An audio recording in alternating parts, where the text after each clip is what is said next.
It's not the house that's haunted. It's your son. What's your favorite scary movie? What's the boogeyman? As a matter of fact, it was.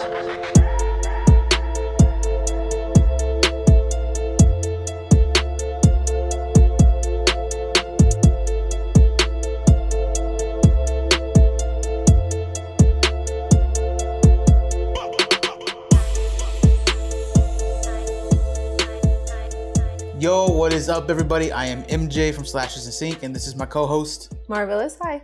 How are you guys doing? It's spooky season, I guess you should say. Yeah. Y'all see the background.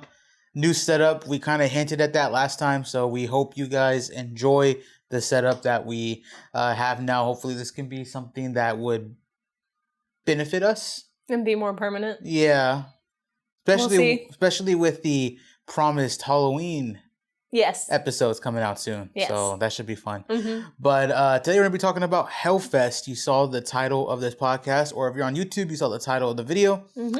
Hellfest is probably, I don't want to call it a sleeper hit, but it's definitely something that I can put on and just have fun with it. Like Yeah. I can do other things and still come back to it and be like, okay, that's dope. You know? It stars Amy Forsyth, and Amy, I apologize if I am pronouncing it wrong. If you happen to come on the podcast, you can let me know exactly how to say it. Yes. Anyways, shout out to Amy. She was kind of a little scream queen during this period of like 2018-ish to like 2020, 2021 movies. Yeah. Like she was in this, she was in We Summon the Darkness, she was in, I think, Channel Zero. She was in a lot of stuff. So very cool actress, and she's usually the main in these films. So it was cool to see her in this and kind of reprise that role, if you will, of being like the main character of a horror, the main protagonist. Yeah. Because a lot of people talk about like Catherine Newton, respect to her, Melissa Butter, respect to her, Jenna Ortega, but for a while there was a few, you know? Yeah. So A good handful. some people even said like the Hereditary woman, I forget her name, but that actress was also in a couple horror movies too. She was, yeah. She So- plays horror very well. Yeah, very good scream. Yeah. Very realistic scream. Mm-hmm. But before we get into this, I just wanted to say Hellfest, fun idea. It's essentially about a group of kids who go to a horror maze. It's something they've all been looking forward It's to. almost like a horror festival that includes Horror mates. festival, yeah. Very almost like Nocturnal-esque mixed with like horror nights. It's almost like Escape and Horror Nights had a baby. Yeah. They have DJs playing, they have lasers going off, but they also have mazes left and right, and Yeah. characters that can come up and scare you. And the further in you go into the festival, if you will, the more daunting and terrifying it becomes. And they end up encountering a person who begins to stalk the crew and takes them out one by one. So that's pretty much the synopsis of this movie. It's Essentially. not more in depth than that. Like No. But fun facts though about the film before we get into it. Tony Gardner created the mask for this. Yep. The character, which I didn't know up until Marva made some of these facts here, is that the character that is the killer is actually titled The Other. Yep. I didn't realize that. It's really cool because we never ever get introduced to the other's name, what they refer to them as, until you go and read like the wiki or the IMBD. Right. And what's cool about Tony creating this mask, if y'all didn't know, was that he created the Scream and Babyface mask from Happy Death Day. So pretty iconic mask there. I haven't seen Happy Death Day yet. I have.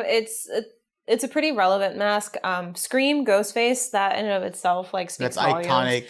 So That's even like on women's nails. nails, Like it's everywhere. everything, clothing. Clothing, yeah. I swear I didn't plan this, but I like it. Like the fact that they actually got him involved, that scared me a little bit. I'm not gonna lie. The fact that they got him involved into making the mask, I liked it a lot. For those who are not on YouTube, on the background loop that we have right now, a black cat came out of All nowhere. I saw was just like a figure show up in the and corner of my eye. Marvelous got scared. I jumped a little. I've been on edge today. It's okay. The other fun fact about this is we mentioned that this takes place at a horror festival. Yep. And the director went out of his way to combine this I guess, horror maze or horror mazes that he put together specifically for this film. And they threw it in a Six Flags park. Yeah. That's like really cool. And most of the crew were former haunted house designers. They're former haunted house designers. This, like, Hellfest had a play on what Six Flags' Fear Fest is supposed to be. And I've never been to Fear Fest. The only time I've been to Six Flags is when I was 4. Poorly judged by my parents for taking a 4-year-old to Six Flags, first of all. But I did get to see Tweety and Bugs Bunny. So I guess that's a plus side to everything. Yeah. But it was cool. It made me curious to actually see how Fear Fest is like for Six Flags. I don't know if I'll be going this year per se, but I definitely want to check it out because I think you and me become very single-minded when it comes to like Disney and or Universal for Halloween. But there's so many other parks that go above and beyond. So far, we've been to Horror Nights. We've been to Not Scary Farm. Yeah, this would probably be the next one on the list, I guess. Yeah, I did mention Queen Mary's, but I feel like you and I need to go there outside of the Halloween season for you to be okay to I love walk horror through the movies, mazes. but with all the haunted stuff I've heard, I don't know if I'm mentally prepared yet to go there and have something tap me on the shoulders. I'm not 100% sure if I'm there yet. You're more likely than not to get that experience at the Museum of Death. Huh? Yeah. I was already there, though. Yeah. You didn't tell me this. They have real weapons. They have real photos. Like, the people's souls are usually attached to the things that kill them violently, so. If y'all haven't gone yet to the Museum of Death, go check it out. There's one here in LA. And make sure to go on Google Maps, though, because Apple Maps doesn't have the new location or address. They send you to the old one.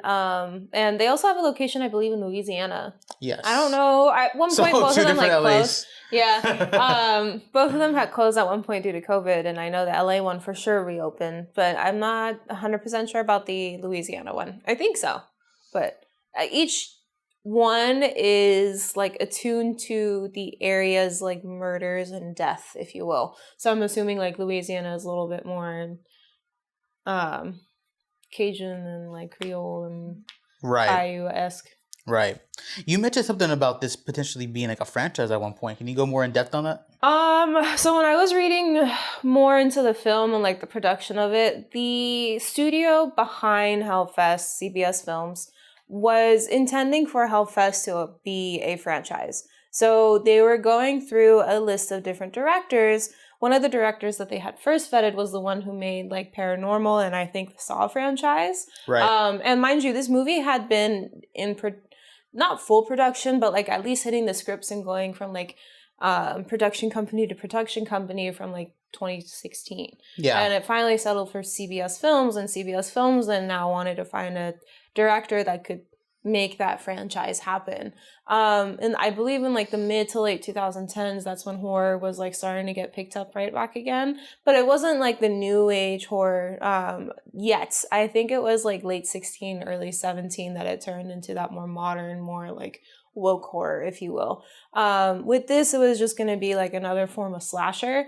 And that's why at the very end of the film, you see the other having so many different masks, because we were supposed to dive into his character more as the films continued. Oh, okay. But that never really happened. So this project got tossed from director to director until I think it was like 2018 when they settled down with Gregory Plotkin. I think that's how you pronounce his name. And he was the one who executed the film altogether. The script, from what I know, didn't go through too many changes. It was just a matter of like who would take on the project. And Gregory decided to take it upon himself to do it. What did Neil Marshall direct? That name sounds familiar. I'm going to look that up right now. Oh, wow. Yeah. The Descent. Yeah. Dog Soldiers. Interesting. Yeah. He was the original director, I believe. So, and he did Hellboy 2019. I didn't really hear the best of things on that, but The Descent, if y'all haven't watched The Descent, that's legitimately one of the most terrifying horror films I've seen in my entire life. I was petrified. Yeah, I actually got spooked. And mind you, he had told me you this. were shaking. You had told me this, that it was one of the most terrifying films that you had ever watched. And I told myself, bet, let's figure this out. Let's watch this. And it was late at night. And we played this movie at fucking 2 a.m. And by the time we were done, it was 4. So literally demon hours, guys. And I did not feel comfortable. I swear I saw figures left and right at your place, up on the corners of the walls and like pressed up against the walls. And we were laying in bed, and she had like, for those who can't see, if you're listening on Spotify, she had like the comforter up to her chin. And at one point, I thought she was asleep. And then I looked at her, and she's like, "No, it's like the movie's still playing like halfway through, and her eyes are like open wide." And like that meme of like, I see dead people. Like you just look so scared. And at one point she was shaking too. Like that movie, it played on my fears because I had and heard. it's not like a satanic film or like nothing like that. It's just it hits the right nerves. It does. And we definitely need to dive into The Descent as well. I think I need to sit back and watch that film again. I'm not gonna lie. During the day. It can be at night too. It's fine. I'll be afraid again, but 10 it's fine. 10 a.m. with our pancakes. We're watching that movie. With the blinds wide open, bro. The thing that freaked me out the most is that this isn't the first time I heard of people living in cave systems and them being like barbaric. And it's not just in the US either. It's also in Paris too because of the catacombs in Europe. So there seems to be like a colony of people who live underground, if you will. And The Descent just goes fucking crazy on that idea. Yeah. Things that I guess if you're up late at night and you're on TikTok, you see.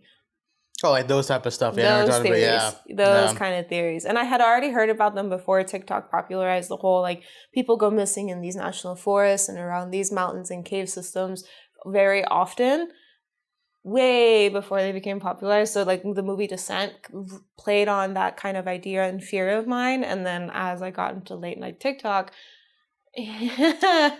Neil Marshall does that too in Dog Soldiers. Like, I get it. Cinematography plays a huge part in creating the scope, the vision. So shout out to the cinematographers for Descent and Dog Soldiers. But they do a good job. Those movies encapsulate what you said, kind of capitalizing on certain type of fears that someone might have and like hitting those nerves. Because I feel like this movie would have been really different with him as the director. Definitely. I feel like if the script was still to do a horror maze, which it probably was, his title Hellfest, he would have capitalized a lot on the mazes. It probably wouldn't have been taken so much as a joke. It wouldn't have been so corny. Because I think the way that Gregory handled it was more of the classic, like, average horror mazes that people can easily spot out the spooks and the scares if you're really paying attention. Because, like, that's what I do at Universal. That's what I do at Knott's. That's what I do at most mazes that I go to. I think the only maze that ever got to me, and I told you about this, was the maze that I went on, and I think it was 2017 or 2018, on the Queen Mary. And this maze required for me to walk through or crawl through a tunnel, a full metal tunnel. And this person was waiting on the other side of the tunnel to scare her. And I knew. But because I was just in a confined space and I had just crawled through it and I'm trying to get back up on my feet and I felt so vulnerable, that was the first time I actually got spooked in a maze. But other than that, like, I tend to love it. Do I get nervous? Do I get anxiety? Fuck yeah. But at the same time, I'm not petrified. In that given moment, I felt very uncomfortable. But at the same time, I was just like, all right, perfect. Like, this is what I was looking for all this time. Another good maze was the CreepyCon one. The CreepyCon one as well. Like, even though you and I kind of made the joke that it was dingy, I definitely don't think it was dingy. It was more low budget. But that maze did get to me at times, and it was really playing on my eyes. Like, they did a lot of good things to play those kind of tricks that you don't normally see in high budget mazes. Right. But I guess to kind of move forward or I guess continue about mazes, if you will, a mix of the two. One thing that I thought was interesting, and I feel like it's a goof of the script, if you will. The other does his opening kill with a prop item in one of the mazes. And the prop item wasn't fake. It was a real axe. Oh, that's like a legitimate goof of the script right there. And that's something that I didn't quite pick up on until I was reading more into the production of the film. Because if you think about it in real life, no fucking insurance company would insure a festival or a park or like a scare fest, if you will, if they had actual weapons on scene. So how the fuck did the other pull off that axe and know that one was the right one and slash the first person? That's a lawsuit, dog. Right there, yeah. Straight up, that's a lawsuit. The other part of the lawsuit is the fact that the Hellfest didn't pick up on the fact that, I don't remember the first girl's name, but she was hung up after being slashed in the stomach with the axe. and was just left there for days. And the only way that they found out that she was a real body was because of the rotting smell. Yeah. And that's something that they talk about during like the first 20 minutes of the film. Once they fast forward to, I think, 3 years later. Right. Like the group of their friends. I'm sorry. But as Marva pointed out, the movie starts with a girl getting killed in a horror maze. She's looking for her friends. Yeah. Very similar MO that we kind of see later on. But brunette, the guy seems to have a type maybe. But she's looking for her friends. And then she gets caught by this guy, the other. She thinks it's like a joke, starts talking shit to him, but then immediately stabs her. And then... I think she says, like, you've been stalking me all night. Fine, you got it. I'm scared now. Yeah. And then he just takes that slash and she starts bleeding out and he takes a rope and does the final kill by hanging her from her neck. And it's like a cool, like, zoom out shot, cut to the title card. It's really dope. Yeah, very much. Really dope. But then we get to, I guess, the present time. And the main girl we get introduced, who's played by Amy Forsyth, seems to be kind of like an introvert. Yep. When she pulls up, all of her friends just for some reason think she wasn't going to show up. She takes school even her best friend. Yeah. Who they share like a cute little best friend locket. But even her best friend said, like, damn, I didn't think you would show up. Even she's making jokes about like, oh, you study too hard, this and that. And you can tell she's got some tension with, I guess, the girl's new best friend, if you will. Roommate. Yeah, or roommate. Yeah. You know? Like the dynamic of the friend group is very strange because you have the actress Amy and her best friend having a connection that runs for years, but the best friend, for lack of better names, I guess, because I don't remember the characters' names all too well, even though we've watched this film on so many occasions. The roommate name is Taylor. Taylor, okay. Amy Forsyth is Natalie, and then I believe her best friend is... Wow, I can actually find it on the cast. That's okay. Crazy. So Taylor has a roommate now who is a little bit likes living life on the edge. No. Taylor is the roommate. Oh, Taylor is the roommate? Yeah, I don't know the name of the main girl. the name of the... actual best friend? Yeah. Oh, okay. So I guess Natalie's best friend has a roommate named Taylor, and Taylor is very blunt and straight to the point, and I guess Taylor has been calling Natalie grade school for as long as they've known each other. And Natalie tells her best friend whenever the two of them are tucked away in a room. Brooke, okay. That sounds familiar. Natalie tells Brooke, like, hey, Taylor has never really liked me, so, like, I'll try for you, but please keep in mind that I've been trying for a while and I don't really like the fact that she calls me grade school and so on and so forth. Like, there's that tension right there. Right. And Brooke seems to kind of seems to want to be the peacemaker and just tells Natalie, don't worry about it, come on through. Like, Taylor just doesn't know you.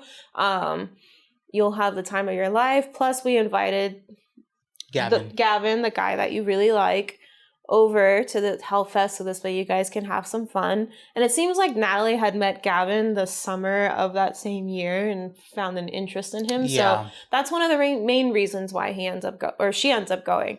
I will say there's an interesting back and forth here with Brooke and Natalie where they talk about Gavin said he wants Natalie to ride the D.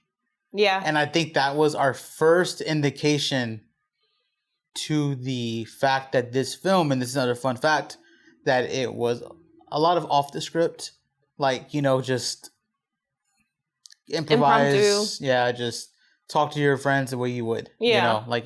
There was no, like, formality to it. I think that's the best way to bring it into words. Which I don't particularly have an issue with, but if you're watching this thinking like it's gonna have like feature film type dialogue, like it's nah, dude. It's just a bunch of teenagers, young adults getting together to go to a festival around Halloween time, and all of them are like scare freaks.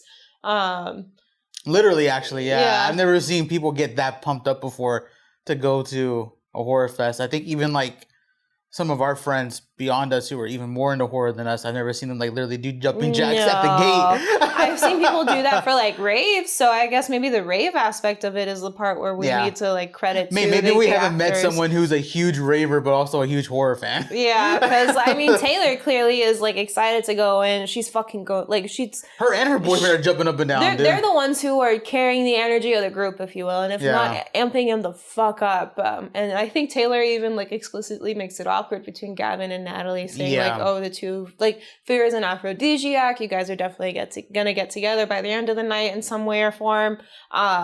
And Natalie obviously doesn't really like it, and Gavin seems very uncomfortable. But Brooke comes in and just kind of calms Natalie down, and they all like tuck away into this like weird little bar, and they all take their shots, and everybody has their flasks. And once they got enough of a buzz going, that's whenever the fright night starts. And when they enter in and they do the whole bar sequence, that's where we see the other enter into the horror fest or hell fest. And interesting vibe. I feel like they put a lot of stock in him. We're supposed to like take this person serious. Like he's walking in, he's doing the slow like Undertaker WWE walk. Like he's also humming yeah. Pop Goes the Weasel, just like how he was right before he killed the first girl in the opening kill. So there's this almost like sense of fear. First time watching this, first impressions of the other, the hair on the back of my neck stood up for a split second because of the way that they shot the film, especially whenever he's around. Because I knew I was never going to see his face in this movie. And I was right. I never did. Yeah. And the fact, like, at the very end of the movie, he's just an ordinary Joe, threw me in for an even bigger loop. But then I also understood the message of the story. Like, serial killers don't usually pop out. They tend to kind of hide their shit and relish in it, if you will. And they don't make it obvious that they're walking around killing. They just have their fun.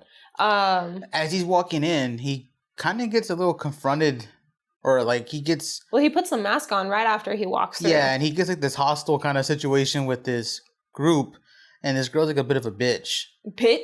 Yeah, a bitch. Yeah. So then he goes and grabs the knife right off of one of the food vending carts. Yeah.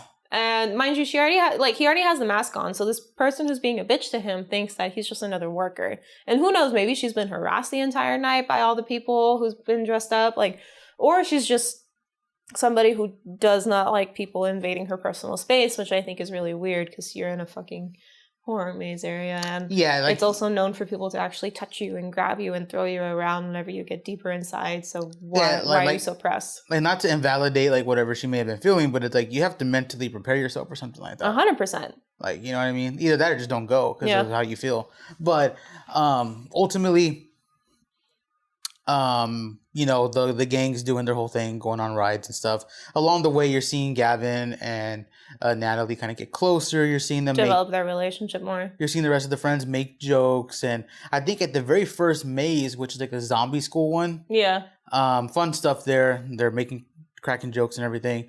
That's when they input what you brought up earlier, the whole figuring out the maze. And Natalie kind of ruins it for Brooke and Taylor because her and Gavin kind of figured out like a way to... Well, her and Gavin seem to not like mazes at all, and they're only doing it because their friends are doing it. So the way that the two of them cope is by trying to figure out where the actors are. The boys get separated from the girls, and then that's whenever Natalie starts ruining it for Brooke and Taylor. I think Gavin right at the beginning says, I thought it would be cool to buy the tickets for everybody. Yeah. Not that, I wanted to go. You know what I mean? So you could tell he was trying to just earn some points. Exactly. So. And Natalie being the introverted person that she is, who clearly doesn't really seem into horror, like this is how most people cope usually. This is how my younger sister would cope whenever we would go through mazes. I don't know about now, but definitely when she was younger, so I can see it.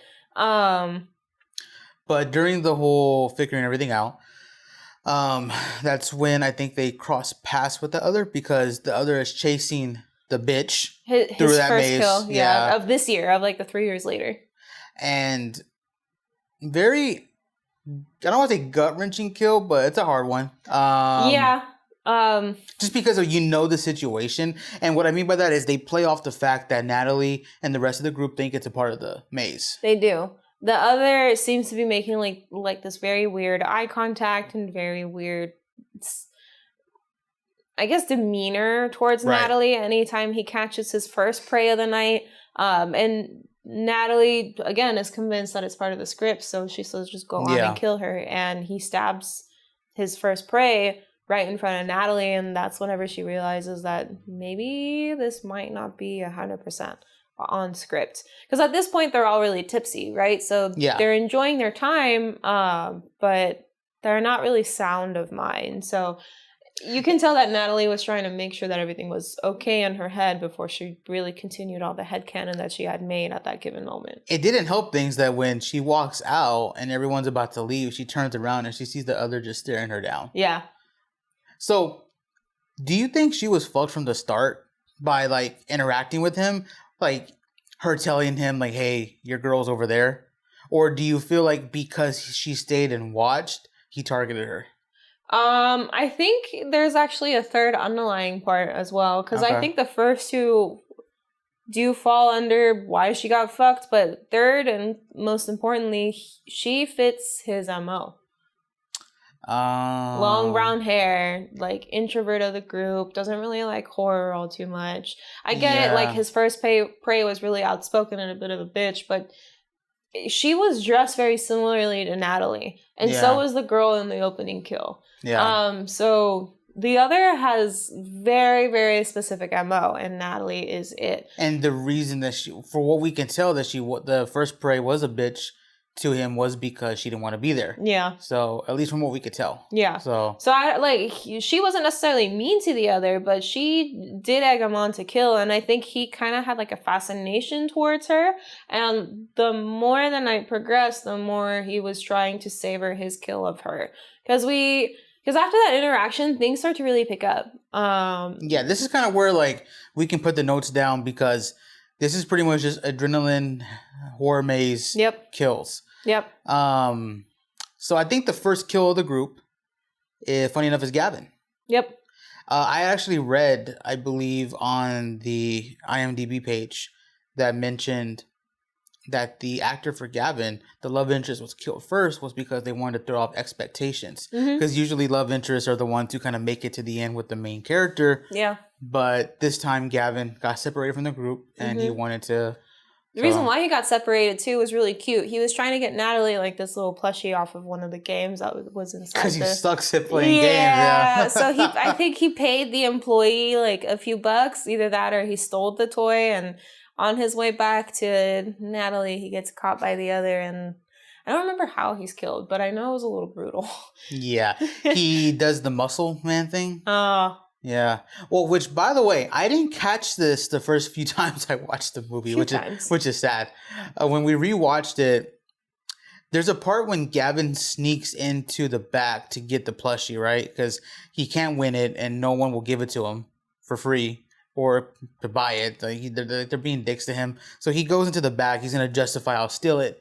So he's in the back, and he comes across the big hammer that you use for the muscle man test, right? Yeah. He tries to lift it, and he actually struggles trying to lift it with both hands. The hammer that you smack down on like a little trigger, and it causes a bell to go up to measure your strength, if you will. And if you hit the bell, that means you win. So when the other confronts Gavin in that same room, Gavin says like, hey man, like, you're the one who's been stalking us, or you're stalking me now, right? This is like, like, step off. And then he realizes that the other is holding the hammer, and he's holding it with one hand. And he's kind of like this. Swinging it. Yeah, he's not like swinging it like around like that, but he's with one hand, he's like moving it around. And Gavin notices it, and he goes, oh, so cool. So what I thought that meant was that he was just like, oh, you're so cool for not stepping back, like stepping off me. Yeah. He was saying, oh, so cool, because he couldn't move the hammer with two hands and the other can. You just hear like slowly swinging it. Yeah, I never noticed that. So this motherfucker is strong. Very. Like, and that's interesting because he doesn't look like Vin Diesel or The Rock, but he's like, no, he's just holding it. He looks like an average 6'2" Joe. Yeah, like an average 6'2" Joe, average build. I think 6'2" being generous. Maybe like 6, maybe 5'11". Yeah, like it's.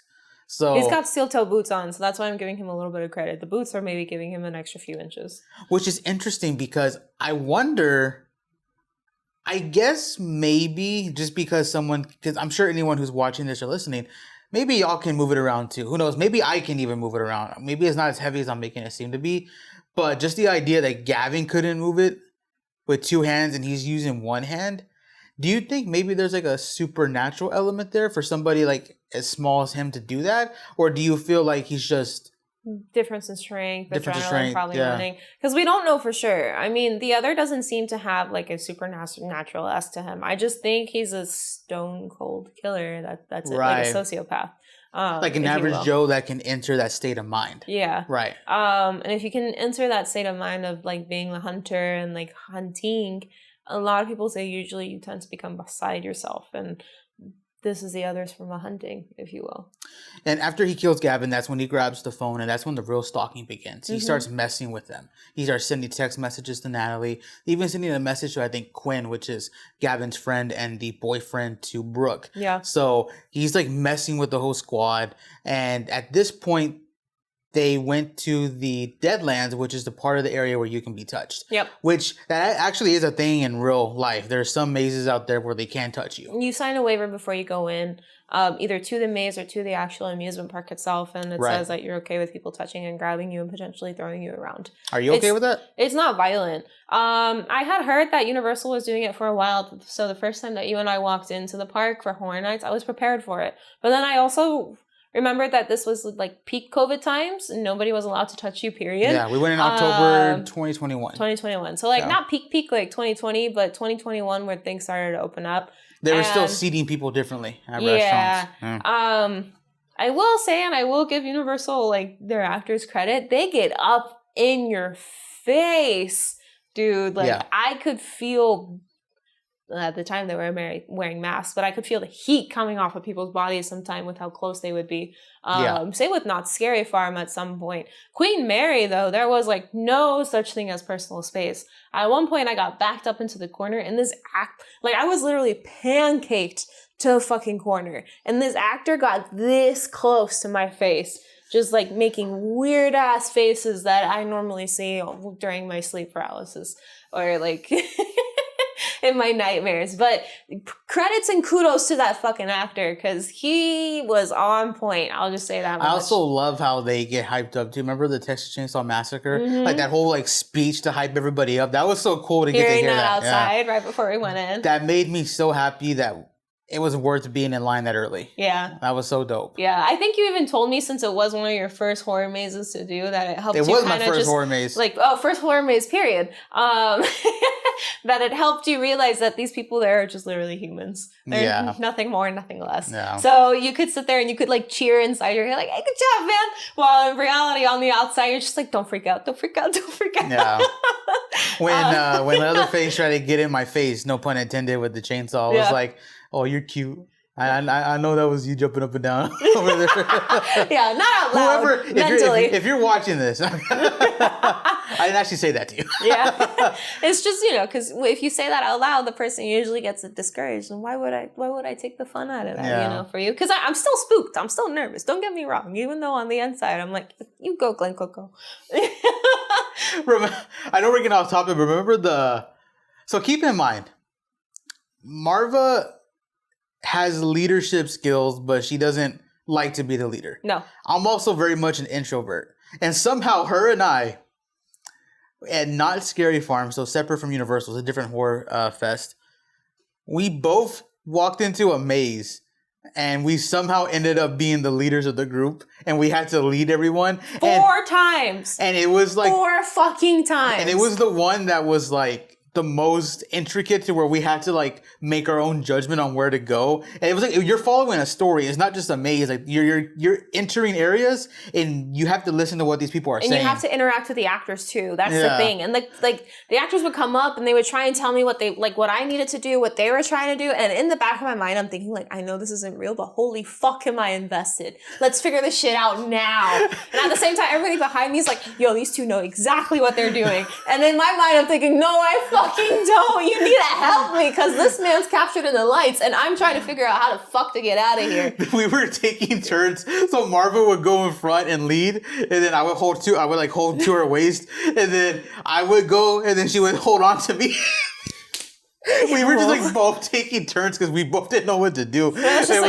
Or like he would give me suggestions from behind, or I would give him suggestions from behind. But if at any point the hallways were wide enough, he and I were like shoulder to shoulder walking through. Nah, it was hilarious, man. Because I heard him too, like, oh, these guys know what they're doing, like they're gonna lead us out of here, and I'm just like fuck no, I don't. That's a lot of pressure, man. What if I go the wrong way? Because they even, like, the actors even say, if you go the wrong way, you're fucked. Yeah. So I was just like, no, I'm trying to get out of here, bro. Like, I'm not trying to get cornered or caged. None of that. There was different entrances and shit. Like, Yeah, different exits. Like, you have to make sure you pick the right camper to follow, or like pick the right groups to have with you too. Because if not, then oops. Yeah. I think it was like a cross between Blair Witch and Friday the 13th. Little cabin in the woods too. Yeah, like a bunch of teenagers come across a book and then shit goes sideways, if you will. All right, yeah, Evil Dead. Yeah. Yeah. But not like in a cabin. They were just camping.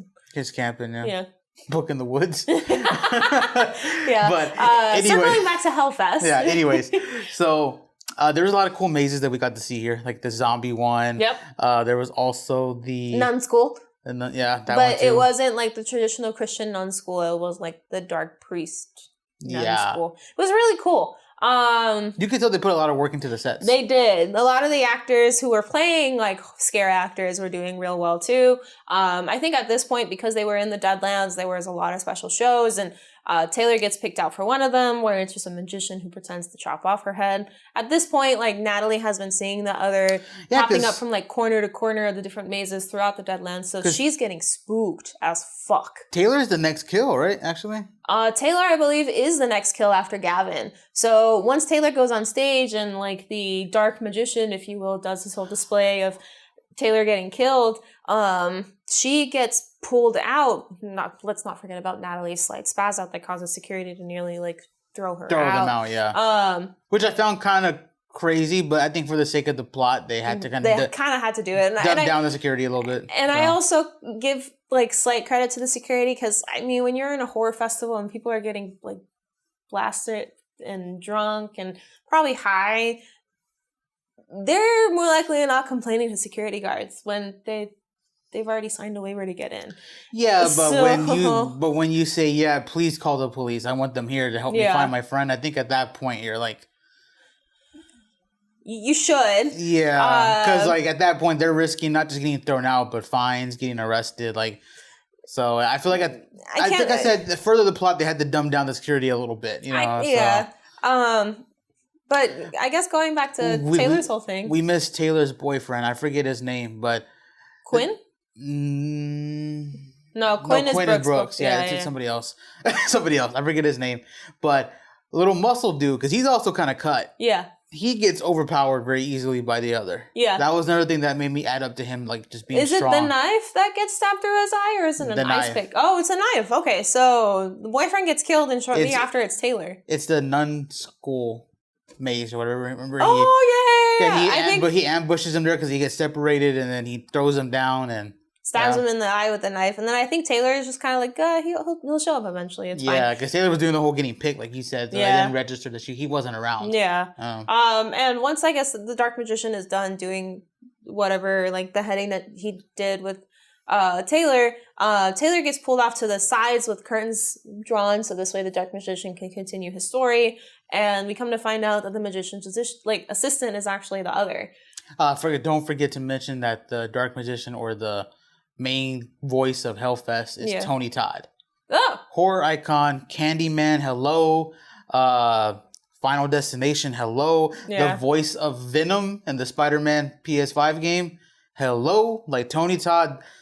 I wish they, instead of him being the charismatic, over the top, I kind of wish we heard that Venom style voice. I think that would have been cool. But now that I know it, I can hear it actually. Yeah, but again, it is what it is.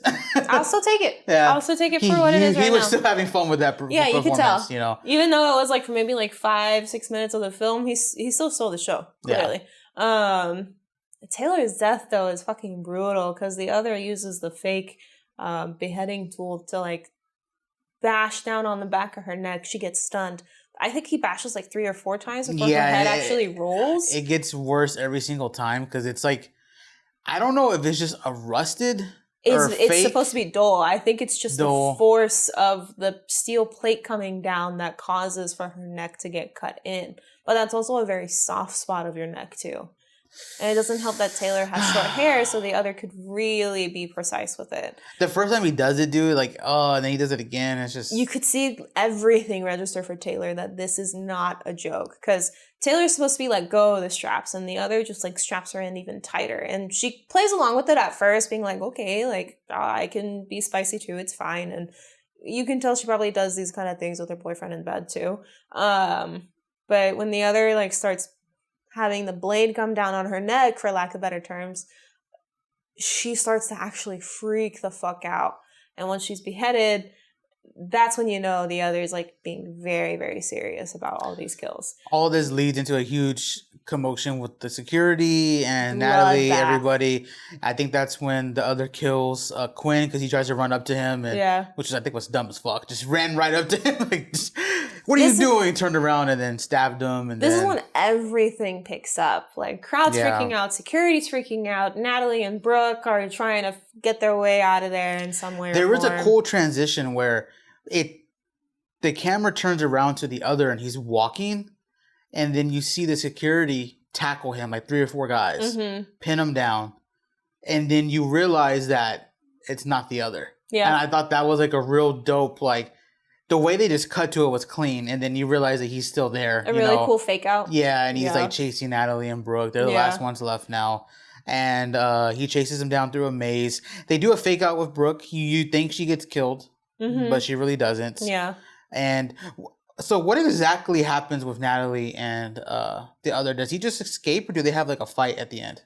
I think they have like a little mini fight. I don't remember it being like too crazy to the point that I like remember it scene by scene, but I do know they have some sort of battle, and that I think Natalie makes it out of the maze just in time, because you see Brooke and Natalie like curled up into a ball next to each other, just like with paramedics and police showing up. And once that's done, you hear the news cover about what happened in Hellfest, and the news even says like the tragedy that happened 3 years ago happened today, but even worse, because it seems like the original Hellfest that the other killed at, he only killed 1 person, while in this one it was like 6. Yeah. So some Michael Myers numbers. Almost, yeah. So then once the other, like, the camera shoots back to the other, you see him walking towards a home. And during my first watch of this film, I'm just like, we're going to see more kills. And this feels like the house, like, this isn't his house. This feels like something that Michael would do. The way they're shooting it too, and in my mind, I'm just like, this isn't going to be the first film. There's going to be more. There has to be more, because there's only 5 minutes left, and he's walking like as if he's stalking the place, and he's singing like "Pop Goes the Weasel." Yeah, and this is what he sings right before he kills somebody. So again, everything was adding up in my head, and then all of a sudden, he walks through the garage, opens up a cabinet, and there's all these different masks in there, and you find the mask that he used 3 years ago. Yeah, and but then there's masks after that as well. That means he found other bodies and other women to kill in different ways. Yes, and he had like different, I guess, treasures or artifacts, or something to like relive. Very interesting. Which for Natalie, which he didn't kill, was the pictures that her and Gavin took. I guess he kind of relished in Gavin and Taylor and Quinn and all those other folks, just not Natalie. And he's carrying the plush that Gavin tried to get Natalie inside the house. That was a nice little catch. After he hangs up his mask in the cabinet and locks it. Mind you, there's police also like going off in the streets, and the other is walking into the house with the plushie in his hand. And at this point, I'm like, okay, he's not going to kill. Like, he's not going to use any weapons to kill. He's going to use the plushie to suffocate. Let's see who he suffocates. There's this cute little girl passed out on the couch, and the other is just kind of like standing there humming. And in my mind, I'm thinking, wow, like, this film is dark. This is going to be the first time in a long time where I'm going to see a kid get killed on screen. Right. And that's not really the case. Yeah. It ends up being, I guess, his daughter. She wakes up and run towards him, and he gives her the plushie. She literally says, "Daddy, you're home." Yeah. And then I realized, just an average Joe. Which made it a little bit more terrifying. It made it very daunting. Yeah. Similar to what I said earlier, it just makes it very obvious that these type of killers usually aren't the ones that stick out like a sore thumb. They're the ones that blend in. Yeah. Which was teased early in the film. Yeah. With Taylor and I think Quinn kind of making fun of the kill that happened a few years ago, but they say they're just like us. and they come out every Halloween. Right? Yeah. So really, like the verbiage almost comes full circle at that given moment in time. what do you rate it? It's a good film. It's not like phenomenal, but it is a movie that I do catch both of us putting on at some point in time around this time of year. So I would say like a solid 6.5, 7. It's 39% critics, 41% audience. So 4 out of 10 for, I guess, audience people. I would give it like a 6 out of 10 probably. I feel like the movie isn't offensive enough for me to rate it lower than average, but it's not winning anything in my book either. I like the kills. I like the bloodshed. I think the horror maze part is what really makes me want to watch it, because it's just the music, the vibe, like it's just fun to have on in the background. It does play on my fear of like an actor potentially snapping and going out of their way to kill, because like me being the very anxious person that I am, my brain runs through multiple different scenarios, and one of the scenarios that always runs through my head at any time I'm about to step foot onto like a horror festival or horror mazes, if you will, is that what if one of the actors snaps and they just kind of me, and they don't find me, right? Because I mean, similar to I guess the opening of Hellfest, I could easily be mistaken as a prop. But then I just like quail my nerves and whatnot, because I always tell myself, oh, that's never going to happen. And then this film comes out. And funny enough, I think the second time that we watched it, you played it right before we went to Universal the second time. So in the back of my mind, I am freaking the fuck out and trying to calm down my anxiety even more than what I already have to, all because of this guy. Great film, though. I definitely rate it higher than MJ. I think is one of the reasons behind it is because of the fact that it just plays on my anxiety very, very well. Well, we're recording this episode on a Saturday, and it'll be coming out on the 17th. Yep. And on the 24th, we're going to be covering Under Paris, which is a really cool film. I can't wait for us to talk about that. Honestly, if you haven't watched it, now is your time to do it, because, and I told MJ this whenever I was first watching it on my own, because I started this film on my own and I finished it with MJ. I got invested quick, and for multiple different reasons. This movie is executed in a way that I want all horror movies to be done. But at the same time, I also understand that if all horror movies are done like this, that I'm not going to appreciate Under Paris as much as I do right now. Definitely like top film as far as 2024 so far. Yes. And also for October, we still plan on doing all of the Halloween films. Yes. So that'll be fun. Marva all and the I, different timelines. Marva and I have a lot of work and a lot of stuff to watch. She will be in Japan, but that's not going to stop the uploads. We're going to bulk record. Yeah. So, and hell, also you'll see some Halloween stuff in Japan, because they're pretty big on Halloween and horror. Follow there the too. TikTok @/NSync. And Twitter, because it'll be there too. Twitter, and even Instagram. Instagram too, again, @/NSync. Follow us everywhere. Links will be down below in the description if you're on YouTube. And then you can find us in the bio on Spotify and Apple Music. So just be prepared for all the content that's coming. I cannot wait for Halloween season. We got done with Summerween. Now we're here with Halloween. And I'm ready for it. So be prepared for all of that stuff. It's going to be a lot. And we're probably going to continue, because I think you and I tend to carry on our horror vibes until like January or February of the following year. Funny enough. Yes. Not to say like after February we're going to switch anything up. No, it's just we're very much relishing in spooky season. Yeah. And again, follow us everywhere, because we're probably going to hit up some places. With Marva going to Japan, the funds are a little so we'll probably go somewhere like Rogers Garden, some free places like that. Rogers Garden for sure. Mystic Mystic Museum. So be on the lookout for that stuff. We're going to post as much content as we possibly can. If you are a content creator and you don't have something on your phone to edit with, get CapCut. It is a lifesaver. It has helped us a lot. So that's not an advertisement, but I would love to be sponsored. Yes. But anyways, we've been rambling long enough. Thank you so much for tuning in to check out our podcast /video of Hellfest. If you haven't watched it yet, we highly recommend it. Yes. And be prepared for all the content coming. We will talk to you guys next time.